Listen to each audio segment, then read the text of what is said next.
So நம்ம சமையலுக்கு நம்ம எல்லாருமே மசாலா ஆட் பண்ணுவோம். இந்த மசாலா எதுக்கு ஆட் பண்ணுறோன்னா அந்த ஃப்ளேவர் என்ஹான்ஸ் பண்ண.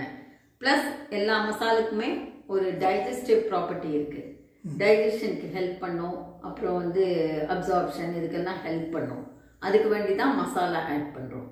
மினிமலிசம் அண்ட் மசாலாக்கு என்ன சம்மந்தம்னா, இதுலேயும் மினிமலிசமா நீ யோசிச்சா கம்மியாக இன்க்ரீடியன்ட்ஸ் மசாலா இன்க்ரீடியன்ட்ஸ் சேர்த்து பண்ணால் ஜாஸ்தி ஃப்ளேவர் வரும். ஏன்னா ஏற்கனவே வெஜிடபிள்ஸ்க்கு ஃப்ரூட்ஸ்க்கு நம்ம ஃபுட் ஐட்டம்ஸ்க்கு எல்லாத்துக்குமே ஒரு நேச்சுரல் ஃப்ளேவர் இருக்குது.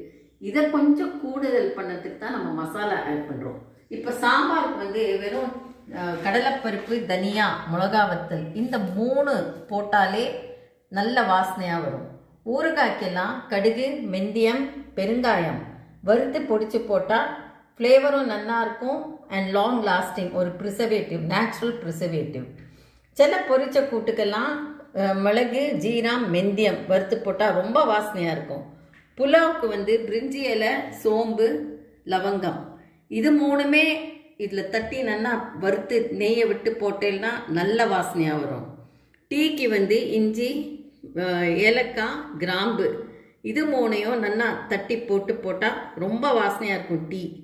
அண்டு நம்ம இது புலாவுக்கு இதுக்கு ரசத்துக்கு மிளகு, ஜீரம் அண்டு கருவேப்பிலை இது 3ஐயும் இதில் தட்டி போட்டு நெய்யில் வறுத்து போட்டால் ரொம்ப வாசனையாக இருக்கும்.